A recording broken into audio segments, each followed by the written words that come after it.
नमस्कार दोस्तों, कैसे हो आप सभी। बिहार जल टारगेट ऑनलाइन क्लासेस में एक बार फिर से आप सभी का बहुत बहुत स्वागत है।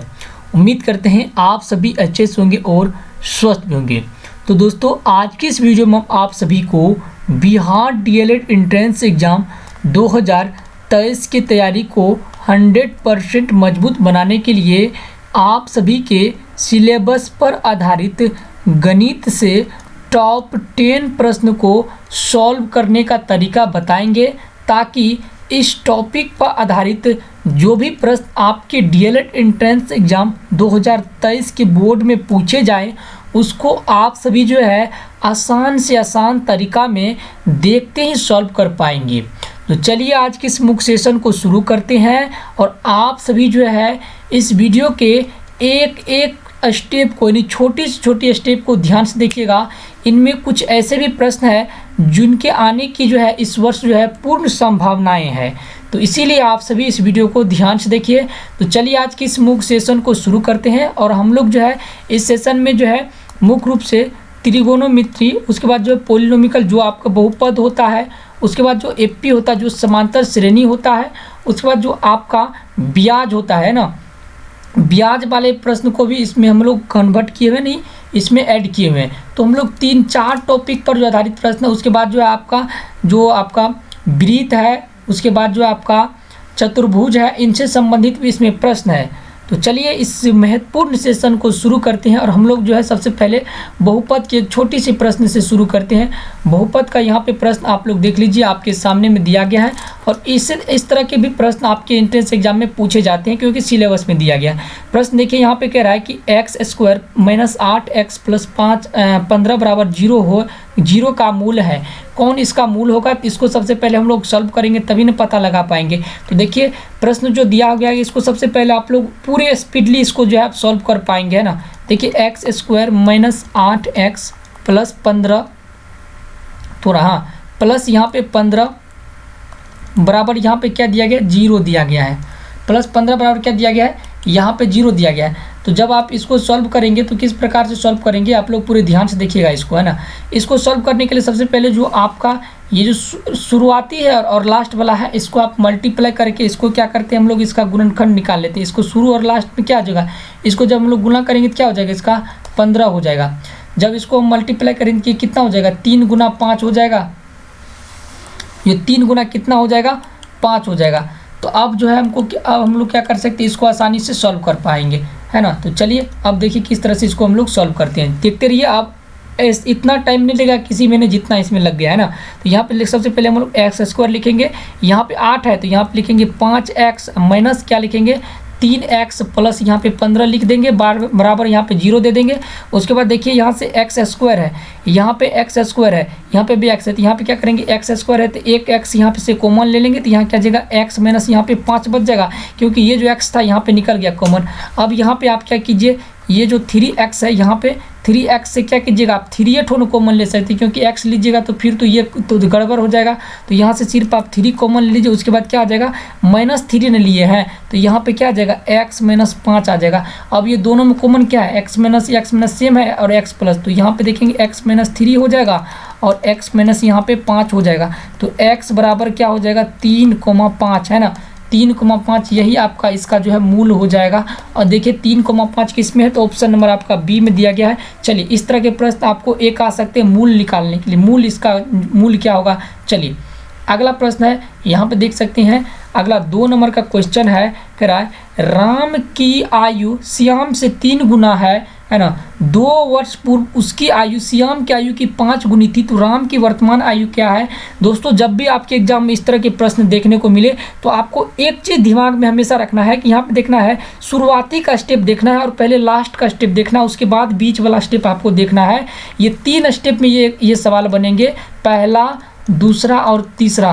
3 स्टेप में आप कोई भी इस सवाल को बना सकते हैं, इस तरह के सवाल को जो नहीं जानते। सबसे पहले क्या कहा है कि राम की आयु श्याम की आयु से क्या है, 3 गुना है।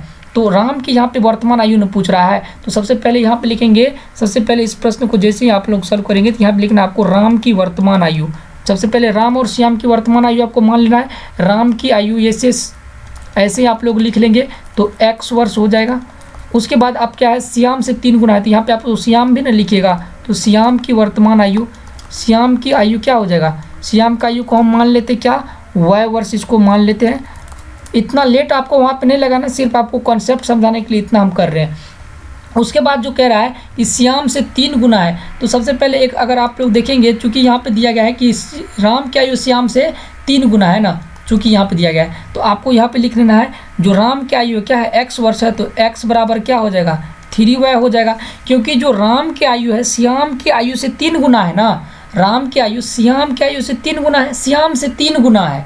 इसका मतलब है कि जो राम है, राम बराबर क्या हो जाए, राम तो श्याम का 3, तो श्याम के 3 गुना करेंगे तब ना राम की आयु के बराबर होगा, तो इसीलिए यहाँ पे 3y लिखे हैं, है ना। ये चीज़ समझिए कि जो राम की आयु x वर्ष है, यानी राम श्याम की आयु से क्या है, राम की आयु 3 गुना है।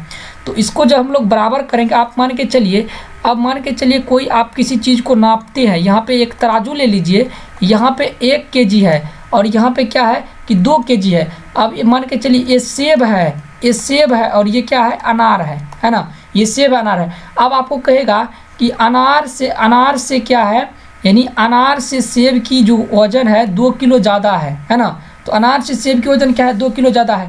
तो भैया तो अनार मान के चलिए 2 किलो है, सेब 2 किलो है, अनार क्या है 1 किलो है ना, मान के चलिए सेब 4 किलो है, अनार कितना है 2 किलो है, तो इससे ये 2 किलो ज़्यादा है। तो अब कहेगा कि दोनों को तब क्या करेंगे आप, तो अनार में भी नाप, अनारे में नाप 2 दीजिएगा तब ना सेब के बराबर होगा। तो इसका मतलब यही है कि जो राम की आयु है श्याम से 3 गुना है, तो श्याम तो राम की तो आयु तो मान के चलिए ये तो है ही है x, तो 3 गुना है, तो श्याम का आयु को बराबर करेंगे तब ना 3y हो जाएगा। ये इतना आपको समझाना है। अब देखिए यहाँ पे इसका एक स्टेप, इसका सबसे पहले आप कॉन्सेप्ट समझिए। कह रहा 2 वर्ष पूर्व उसकी आयु श्याम की आयु की 5 गुनी थी, तो एक चीज़ समझिए कि ये तो राम की आयु हो गया, इसको समीकरण आप 1 मान लीजिए।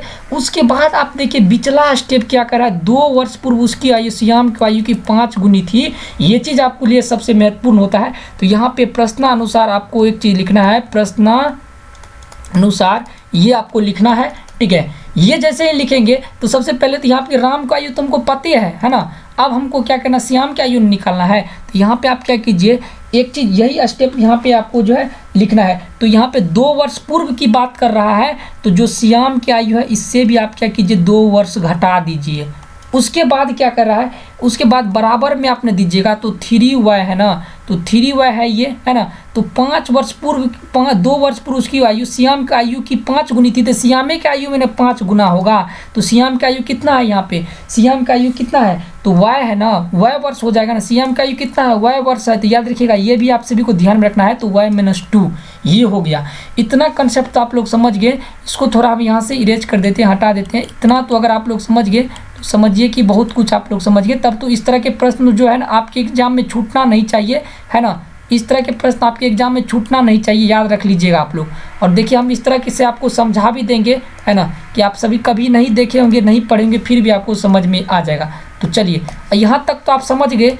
देखिए यहाँ पे 3y-2 क्यों दिया, आप लोग कहेंगे यहाँ पे राम को तो आप x माने हैं, लेकिन यहाँ पे तो सर जी आप जो है 3y क्यों दे दिए हैं राम के जगह पे, दोनों पे y क्यों दिए हैं। आपको बता दिए थे सर जी कि ये तो x बराबर 3y हो गया, तो इसका मतलब है कि जो राम की आयु है वो 3y के बराबर है ना। अभी दोनों में से किसी का आयु नहीं ना हमको पता है, तो x बराबर 3y हो गया, तो समीकरण 1 माने, इसीलिए राम की आयु को 3y अब हो गया, है ना, तभी ना निकलेगा राम की आयु। तो इसके लिए तो अब इसका कैलकुलेशन आप जब करेंगे तो क्या हो जाएगा, ध्यान से देखिए। इसका कैलकुलेशन बहुत आसान है, इसको देखिए थोड़ा ऊपर कर देते हैं। हाँ, अब इसको जब आप करेंगे तो क्या करेंगे, यहाँ पे 3y-2 है ना, तो बराबर ये क्या हो जाएगा 5y और माइनस कितना हो जाएगा 10 हो जाएगा। जब आप इसको इस साइड करेंगे तो 10 ये क्या हो जाएगा, दोनों यानी कितना हो जाएगा, यहाँ पे 3y है, यहाँ पे 2y है, प्लस में है ना, ये भी प्लस में है और ये भी प्लस में, इस साइड आएगा तो क्या हो जाएगा -2y, और ये कितना बराबर -2y, इस साइड आएगा तो +2, -2 और +2 कितना हो जाए 10 ये हो जाएगा। तो माइनस और माइनस आपका कट गया 2 से, यानी ये 10 है ना, तो उसके माइनस आपको यहाँ पे नहीं काटना है ना, ये आपको नहीं काटना है, तो आपका हिसाब जो है फिर जो है सवाल आपका मतलब गड़बड़ा जाएगा, है ना। तो ये आपको जो है कितना हो जाएगा, यहाँ पे ये आपको घटा कितना हो जाएगा यानी -10, तो ये आपको कितना हो जाएगा 8 हो जाएगा। डायरेक्टली आपको y बराबर क्या लिख देना है, आपको यहाँ पे 8 लिख देना है ना। ये आपका y बराबर कितना हो जाएगा 8 हो जाएगा डायरेक्टली, है ना, गड़बड़ हो जाएगा नहीं। तो यहाँ पे देखिए क्यों बोले, यहाँ पे अगर आप लोग समझिए कि -3y -2 है, तो इसको अगर कीजिएगा तो ये कैसे, ये कितना हो जाएगा, देखिए यहाँ पे आपको समझा देते हैं क्यों बोले। यहाँ पे आप लोग देखिए ये क्यों बोले, आपको समझा देते हैं। ये जो है ना, ये सब 5y - 10 है, तो इसको आप आसानी, इसको जब आप सॉल्व करेंगे तो ये क्या हो जाएगा, ये हो जाएगा 3y और माइनस क्या हो जाएगा 2 बराबर क्या हो जाएगा 5y और -10 हो जाएगा ना।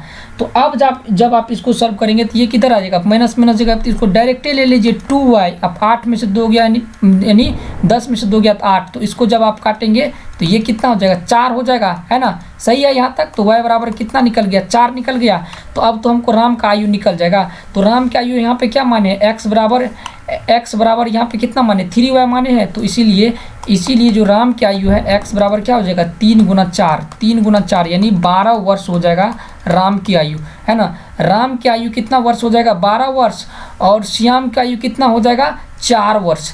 श्याम का आयु कितना हो जाएगा 4 वर्ष ना हो जाएगा, तो 12 वर्ष। देखिए राम का यहाँ पे पूछ रहा है राम का आयु, तो राम का आयु आपका 12 वर्ष हो जाएगा। इसी तरह से आपको सॉल्व करना है एग्जाम में।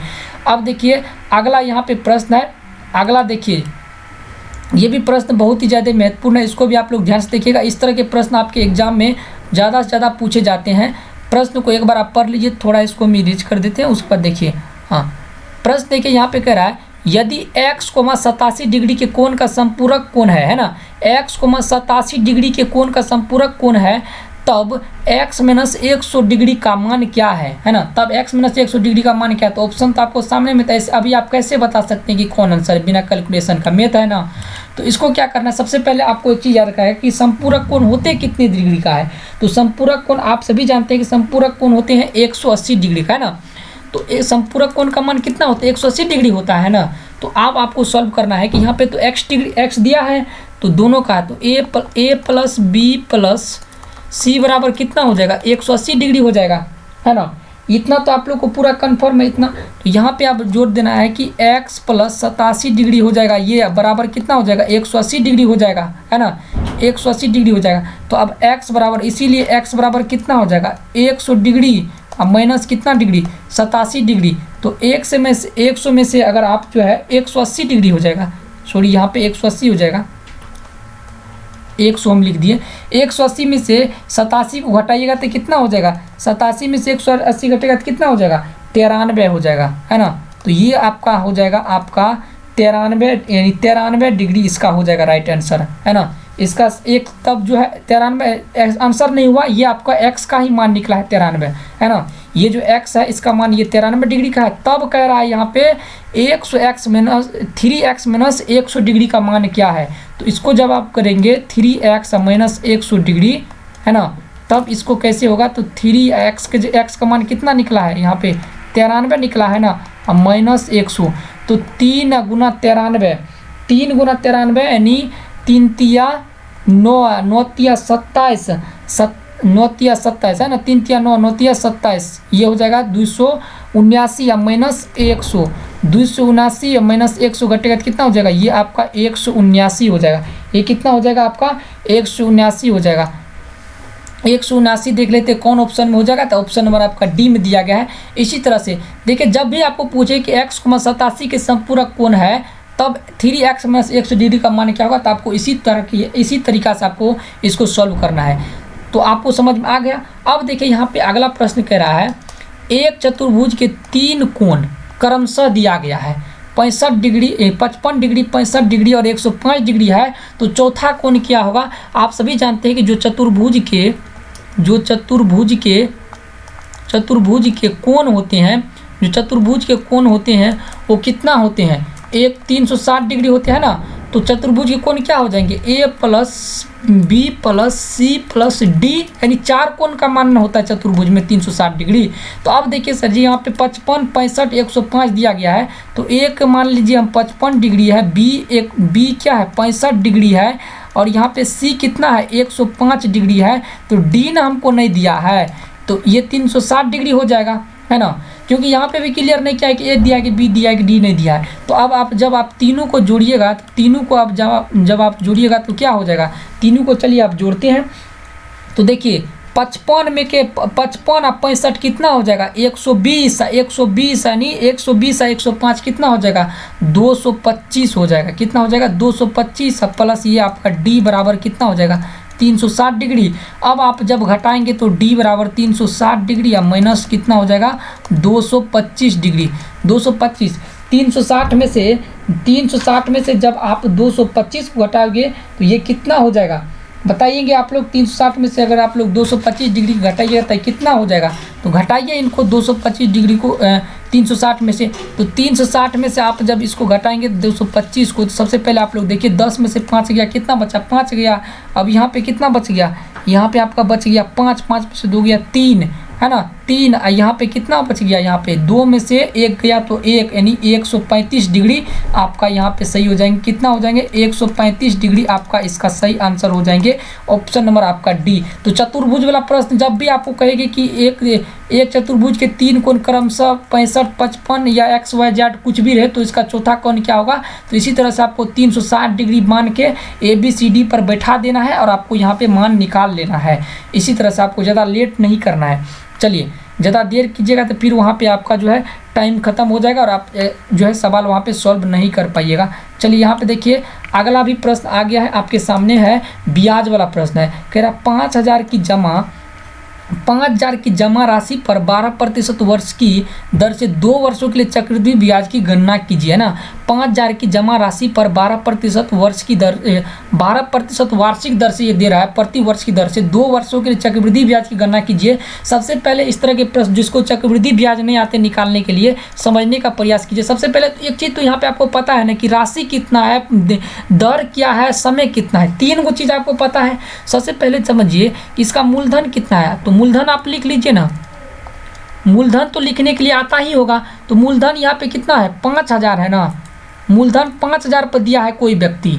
अब यहाँ पे समझिए कि ब्याज 12% है, मूलधन और समय भी लिख लीजिए। अब मूलधन यहाँ पे आप दर कितना है, दर है इसका 12%, 12% का दर है प्रति वर्ष की दर से, है ना। और यहाँ पे समय कितना है, 2 वर्ष के लिए समय कितना है, समय है आपका 2 वर्ष।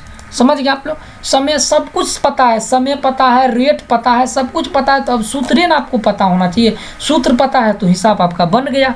सूत्र क्या होता है, प्रॉफिट लॉस का ये जो है आपका ब्याज बराबर सूत्र क्या होता है, सब साधारण ब्याज बराबर सूत्र क्या होता है आपको पता है ना, सॉरी चक्रवृद्धि ब्याज बराबर। तो चक्रवृद्धि ब्याज बराबर जो सूत्र होता है आप लोग लिख लीजिए,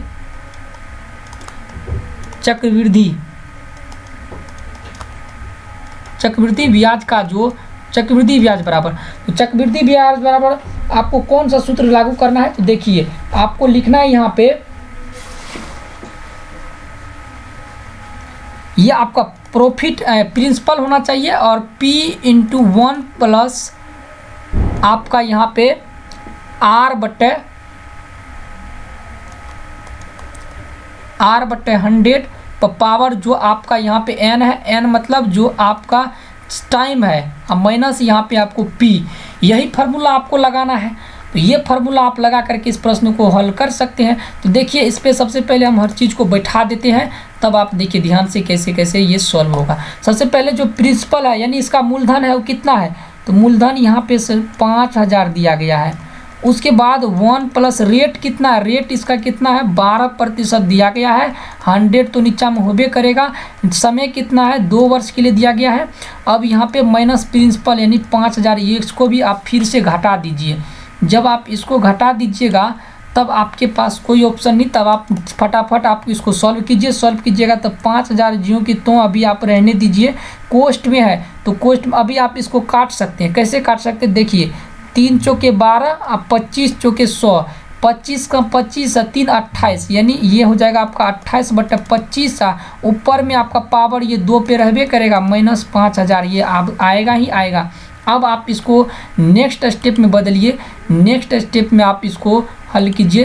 तो नेक्स्ट स्टेप में आ गए हम, तो नेक्स्ट स्टेप में देखिए 5,000 का 5,000 आप रहने ही दीजिए उसके बाद देखिए यहाँ पे गुना कर दीजिए 28/25 का स्क्वायर है ना, तो 28 का स्क्वायर आपको पता होना चाहिए। 28 का स्क्वायर क्या होता है बताएंगे आप सभी? 28 का स्क्वायर क्या होता है? नहीं पता है तो याद रखिएगा, 28 का स्क्वायर होता है, इसको आप या फिर 28 गुना 28 भी कर सकते हैं, नहीं पता है तो 28 गुना 28 भी कर सकते हैं इसको, है ना। तो या फिर अभी ऐसे ही रहने दीजिए, 28 गुना 28 बटे ये कितना हो जाएगा 625 का 625, है ना। 28 का 784 होता है, इसको आपको बताएंगे बाद में कैसे इसको सॉल्व करना है। 784 होता है, ठीक है। 625 से जब आप इसको काटेंगे 5000 को, तो ये कितना बार में कटेगा? 625 दूना कितना हो जाएगा 1250। अब 1250 दूना कितना हो जाएगा, यानी 2525 50, यानी 8 बार में ये कट जाएगा 5000। इससे 8 बार में कट जाएगा। बाकी 28 गुना 28 ये कितना हो जाएगा 8 गुना 784। 8 गुना 784 जब आप कीजिएगा तो कितना हो जाएगा, तो चलिए हम कर लेते हैं यहाँ पे 8 गुना 784। तो ये क्या हो जाएगा 8 चौके 32 के 2, 8 चौके 32 के 2 आपका बच गया 3 इधर, और 8 8 64। 8 गुना 8 कितना होगा 64, 3 67 के कितना हो जाएगा 7। आपके बाद कितना बच गया यहाँ पे 6, 8 से तो 56, 6 कितना हो गया 56, 6 6 12, यानी 6272 हो गया। अब माइनस तो ये 5000 कहाँ छोड़ दिए, 5000 वाला ये माइनस रहबे करेगा। 6272 और माइनस कितना हो जाएगा, ये आप 5000 इसमें से घटा दीजिए। 6272 में से कितना हो गया 1272 इसका हो जाएगा। 2 वर्ष में इसका ब्याज कितना हो जाएगा 1272 हो जाएगा। देखिए ऑप्शन नंबर आपका कितना में दिया गया है, ऑप्शन नंबर आपका यहाँ पे बी में दिया गया है। इसी तरह से आप जो है ब्याज, चक्रवृद्धि ब्याज को निकाल सकते हैं। इसी तरह से सेम इसी फॉर्मूला पे बैठा करके सबसे पहले आप मूलधन हम लिखिए, दर लिखे, समय लिखे, और चक्रवृद्धि ब्याज का सूत्र बैठाए, प्रॉफिट यानी principal P × 1 + R/100 n - principal P। उसके बाद जो तो यहाँ पे लिखा गया वो दे दिया। उसके बाद इसको हम सॉल्व कर लिए। कैलकुलेशन भी आपको, कैलकुलेशन अगर आपको करने के लिए आते हैं तो कोई दिक्कत नहीं, आप सॉल्व कर लेंगे। अब देखिए यहाँ पे माध्य माध्यिका से प्रश्न है। माध्य माध्यिका में दिया गया है यहाँ पे a, a+3 × a+6 × a+9 × a+12 का माध्य 10 है, तो a बराबर क्या होगा, ये आपको माध्य यहाँ पे दिया गया। सबसे बड़ी बात तो ये है कि माध्य यहाँ पे दिया गया है। तो यहाँ पे सबसे पहले देखिए कि जो आंकड़ा दिया गया है, आंकड़ा आप लिख लीजिए। आंकड़ा क्या दिया गया है a+3 और यहाँ पे दिया गया a+6 a+9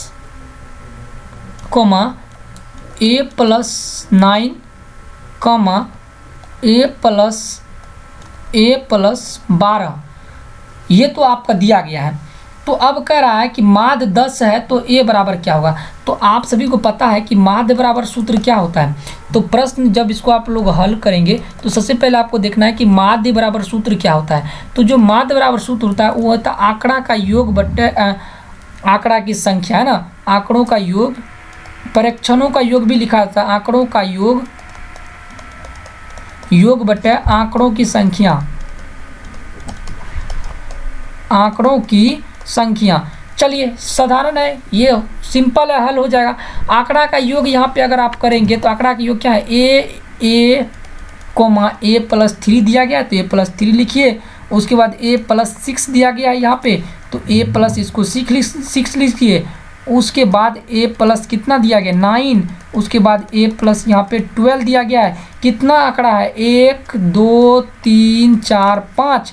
नीचा में आप क्या दीजिए 5 को आंकड़ा है तो नीचा में आप क्या दीजिए 5 दीजिए, है ना। 5 है ना, 1 2 3 4 5 को है तो 5 दीजिए। बाकी माध्य इसमें कितना दिया गया आपका 10 दिया गया है। तो ये भी आपको ध्यान रखना है, इधर आपको 10 नहीं भूल देने के लिए, लिखने के लिए आपको भूल जाना है ना, नहीं तो सवाल में आप लटक जाइएगा। यहाँ तक तो क्लियर है सभी कि जो परीक्षणों का योग, आंकड़ों का योग बटा आंकड़ों की संख्या, यहाँ तक तो हम हिसाब में सूत्र और हिसाब पर बैठा दिया। अब आपका काम है जहाँ तक सवाल का हेल्प करना था उस सवाल किया, अब आपका काम है इसको सॉल्व करना। सॉल्व कीजिए। 10 तो यहाँ पे ज्यों का त्यों रहेगा। अब सब ए को जोड़ दीजिए। 1 ए हो गया, यहाँ पे 1 2 3 4 5 गो, है ना। 1 2 3 4 5 गो ए हो गया, है ना। 5 गो ए हुआ।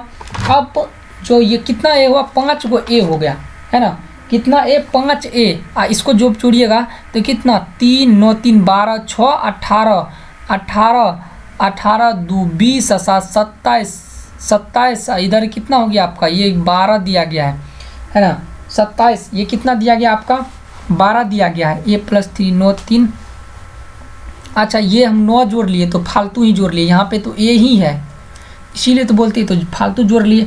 तो देखिए 9 यहाँ पे देखेंगे 6 3 9 9 9 18 12 30 हो जाएगा है ना, तो 5a इधर कितना हो जाएगा 30/6 हो जाएगा।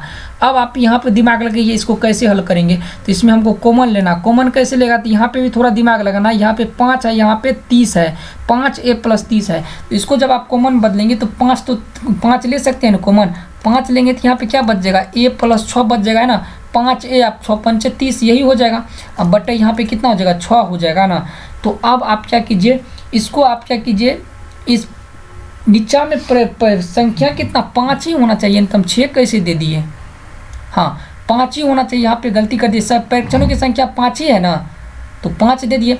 अब यहाँ पे क्या करना है, इस 5 को इस 5 से काट देना है, उसके बाद क्या बच गया यहाँ पे a प्लस कितना बच गया, a प्लस कितना बच गया यहाँ पे 6 बच गया है ना, a प्लस यहाँ पे 6 बच गया, और यहाँ पे क्या दिया गया 10 इधर दिया ही हुआ है, 10 इधर दिया हुआ है, तो अब क्या करना है, तो इसीलिए क्या हो जाएगा, जो आपका a + 6 बराबर कितना 10 दिया गया, तो इसीलिए आपका a बराबर क्या हो जाएगा, ये 10 में से 6 घट जाएगा, 10 में से आपका क्या हो जाएगा 6 घट जाएगा, तो ये क्या हो जाएगा 4 हो जाएगा, यानी a का मान आपका 4 हो जाएगा। फिर से समझ लीजिए इसको हम क्या किए, a का मान यहाँ पे 4 मिल गया आंसर में, हम देखिए क्या किए, माध्यिका देखिए a, a + 3 a + 6 और a + 9 और a + 12 ये दिया गया, इसका माध्य 10 है, तो a बराबर क्या होगा, तो माध्य बराबर दोस्तों सूत्र होता है आंकड़ा का योग बटा आंकड़ों की संख्या, तो हम माध्य बराबर यहाँ पे सूत्र लगा दिए। अब आंकड़ा का योग यहाँ पे देखेंगे a, a + 3 a + 6 a + 9 और a+ यहाँ पे 12 दे दिए हैं है ना, a + 12 दे दिए। अब देखेंगे जो इतना वाला संख्या है, तो अब माध्य बराबर होता है आंकड़ों का योग, तो सबको हम जोड़ लेंगे, आंकड़ों की संख्या जितना संख्या 1 2 3 4 5 को संख्या है, तो नीचे हम 5 को संख्या दे दिए है ना, 5 लिख दिए। अब इसको जब हम जोड़ेंगे तो कितना a है, पहले a वाला टर्म को पहले जोड़ेंगे, 1 2 3 4 5 को a है, तो 5a दिए, उसके बाद 9 6 3 9 9 9 18 12 30, तो 30 दे दिए। अब इसको हम सॉल्व करेंगे तो कोई ये नहीं मिलता है, क्योंकि यहाँ पे प्लस में है, तो प्लस को हम लोग जो है मल्टीप्लाई में हम चेंज करेंगे तब ना ये बनेगा है ना। तो इसको क्या कि यहाँ पे 5 है यहाँ पे 6 है, तो 6 30 से यहाँ पे 30 है, तो 30 या 5 से तो हम आसानी से कॉमन ले सकते हैं, यहाँ पे 5 बाहर निकाल लिए, बाकी यहाँ पे अकेला a बच गया, अब प्लस तो है ही है, और 30 में से 5 को भागा कीजिए कितना 6 हो गया, तो ये आपका बच गया, इस 5 से ये 5 चला गया, बाकी यहाँ पे कितना बच गया a + 6 बच गया, और मार्क तो आपका 10 यहाँ पे दिया ही हुआ था, तो इसीलिए a + 6 बराबर 10 हो जाएगा, तो a बराबर 10 - 6 आपका 4 हो गया है ना। यहाँ तक आप समझ गए।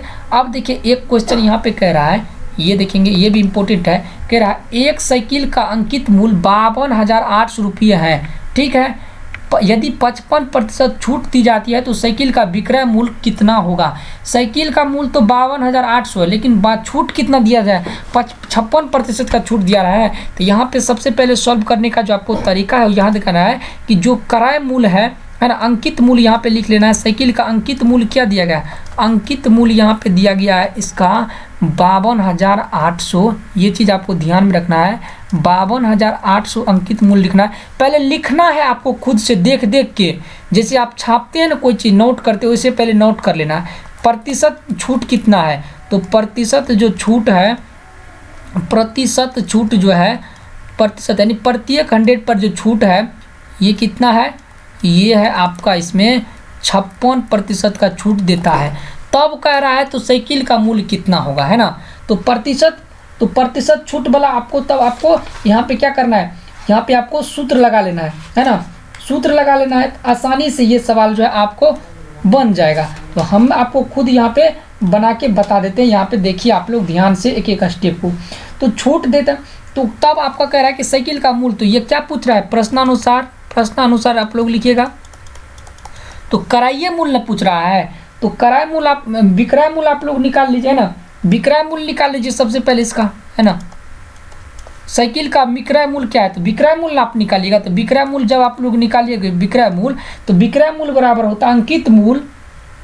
अंकित मूल्य सूत्र होता है, लिख लीजिए, विक्रय मूल्य बराबर सूत्र क्या होता है, अंकित मूल्य। यहाँ पे लिख लीजिए, इसका सूत्र होता है, सूत्र जब तक नहीं रखिएगा या तब तक आप सवाल नहीं बनेगा आपसे, है ना।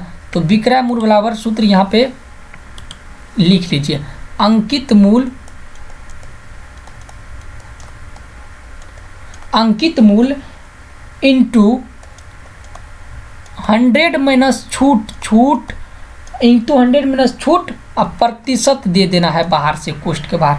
तो अब देखिए आप लोग यहाँ पे तो विक्रय मूल्य तो कह नहीं रहा है, यहाँ पे दिया नहीं गया, तो अंकित मूल्य तो दिया गया है यहाँ पे 52,800 अंकित मूल्य, प्रतिशत छूट दोनों दिया गया है। देखिए यहाँ पे सूत्र याद है तो हिसाब आपके साथ में सिर्फ कैलकुलेशन करने के लिए आपको आना चाहिए, है ना।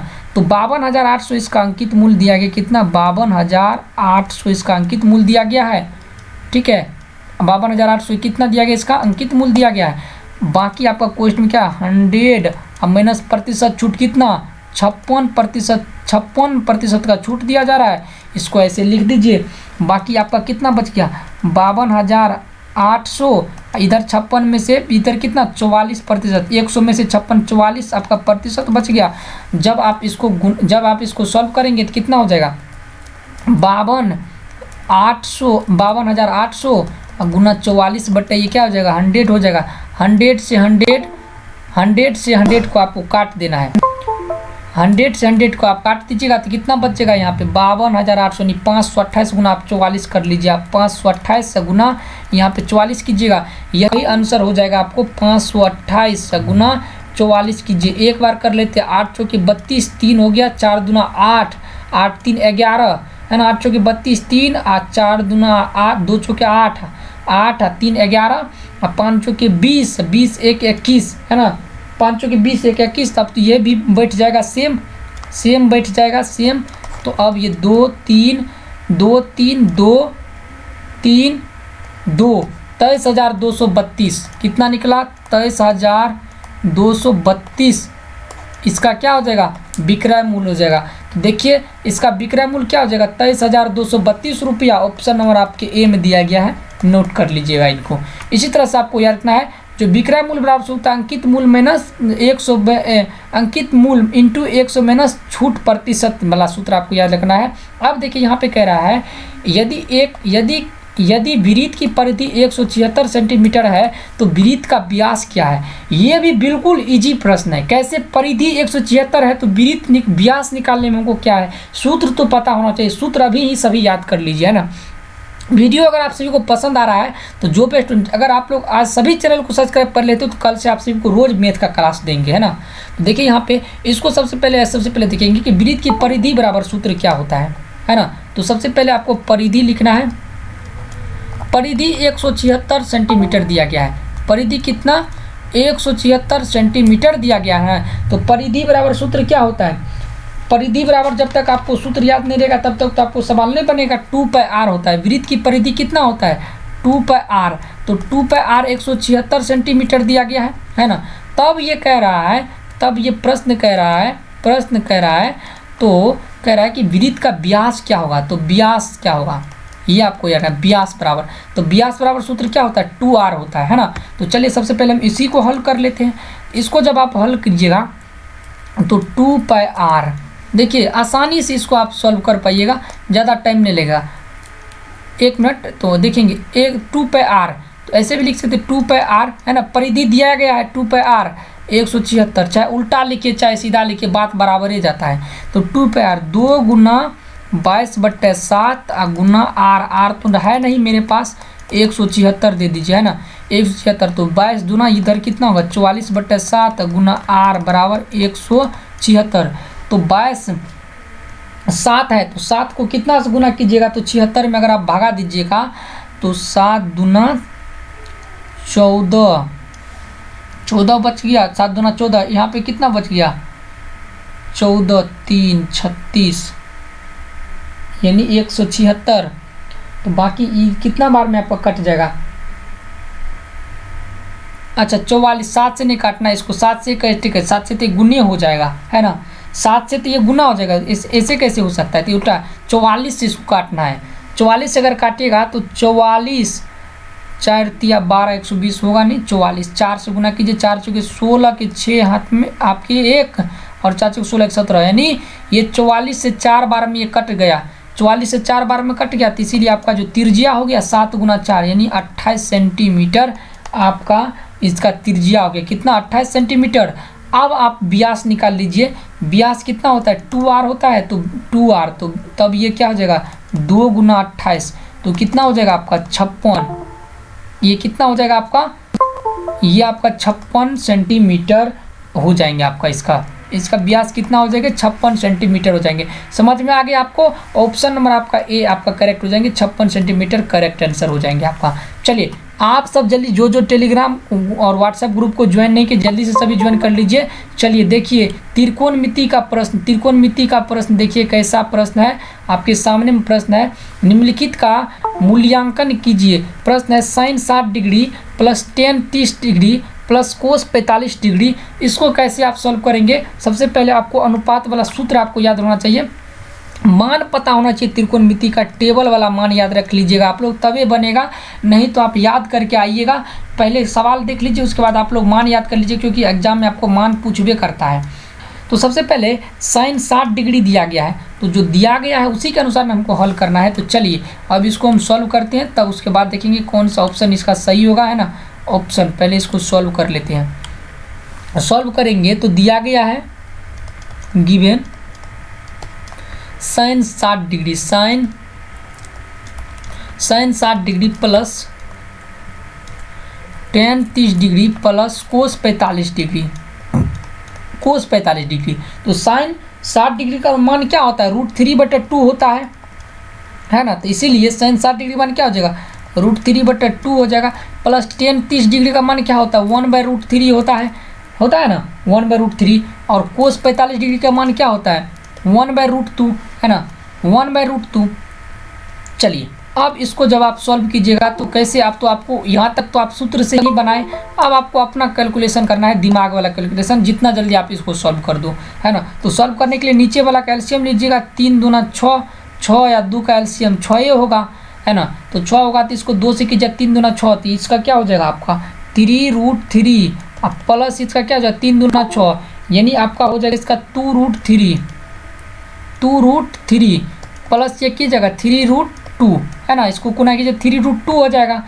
चलिए अब जब आप इसको सॉल्व कीजिएगा तो कैसे होगा 3√3 प्लस 2√3 है, तो √3 या √3 क्या हो जाएगा √3 या √3 क्या हो जाएगा, ये दोनों इसको एक √3 से √3 अगर आप कॉमन ले लीजिए तो कितना हो जाएगा, ये 3 2 5, यानी ये क्या हो जाएगा आपका √3 से एक रूट चला गया तो 5√3 प्लस 3√2 बटे क्या जाएगा 6 हो जाएगा, है ना, बटे क्या हो जाएगा 6 हो जाएगा। बाकी आप अब क्या कीजिए इसको उल्टा के लिख दीजिए, ये कम वाला जो है इसको शुरू में लिख दीजिए, ज़्यादा वाला अधिक में लिख दीजिए, है ना। तो 3√2 अब प्लस क्या हो जाएगा 5√3 अब बटे क्या हो जाएगा 6 हो जाएगा। यही आपका आंसर हो गया 3√2 प्लस 5√3। ऑप्शन नंबर आपका यहाँ पे बी में दिया गया है। इस तरह के प्रश्न को आप इसी तरह से सॉल्व कर पाएंगे। चलिए देख लेते और प्रश्न है। चलिए यहाँ पे देखिए प्रश्न यहाँ पे कह रहा है उस आयत का क्षेत्रफल ज्ञात कीजिए जिसकी लंबाई 122 सेंटीमीटर और चौड़ाई 55 सेंटीमीटर है। आयत का यहाँ पे कह रहा है उस आयत का क्षेत्रफल ज्ञात कीजिए। आयत का क्षेत्रफल बराबर क्या होता है आपको पता है। आयत का क्षेत्रफल अगर आपको पता होगा तभी आप जो है ये सवाल समझ भी पाएंगे। जिसको आयत का क्षेत्रफल पता नहीं होगा वो सवाल नहीं समझ पाएंगे, है ना। सिंपल सी बात है, आयत का अगर क्षेत्रफल आपको पता होगा तो सवाल समझ जाएंगे। सबसे पहले देखें कि आयत की जो लंबाई है, सबसे पहले आपको बोले ना हम लिख लेना पहले है। आयत की जो लंबाई है, लंबाई 122 सेंटीमीटर है और यहाँ पे कितना है चौड़ाई जो दिया गया है, चौड़ाई कितना है 55 सेंटीमीटर, कितना है 55 सेंटीमीटर है। तो इस अब क्या रहा है इसका क्षेत्रफल क्या होगा, तो आयत का क्षेत्रफल होता है लंबाई गुना क्या होता है, लंबाई गुना आपको चौड़ाई होता है। कितना होता है L गुना B, तो L गुना B होता है तो 122 गुना आप 55 कर लीजिए। सवाल आपका आंसर आपके हाथ में है। तो 122 गुना 155 कीजिएगा तो ये कितना हो जाएगा 5 दूना 10 के 0 आपका एक हो गया, हाँ, और 5 9 10, 1 11 के 1, उसके बाद कितना हो गया 5 का 5, 1 6, 6 से 10 और 6 से 10 कितना, 6 से 10 इधर, तो ये भी 0 1 6 है ना। तो ये कितना हो जाएगा, इसको जब आप जोड़िएगा तो कितना हो जाएगा 1 7 6, 6710 इसका हो जाएगा। देख लेते कौन ऑप्शन इसका सही है। 6710 ऑप्शन नंबर आपका जो है ये बी, यही करेक्ट हो जाएंगे। इसी तरह से आपको सॉल्व करना है। सूत्र जब तक आप याद नहीं रखिएगा तब तक आपका सवाल नहीं बनेगा। तो आई होप आप सभी को ये 10 प्रश्न जो बताए हैं, ये 10 प्रश्न आपको समझ में आ गए। इससे संबंधित आपको किसी भी टॉपिक पर आपके एग्जाम में प्रश्न आएंगे तो आप इसको जो आसानी से सॉल्व कर पाएंगे। तो मिलते हैं आपसे वो कल वाले क्लास में। तब तक आप लोग जो है इस चैनल को सब्सक्राइब कर लीजिए और वीडियो को सभी जो है लाइक ज़रूर कर दीजिए। Thank you.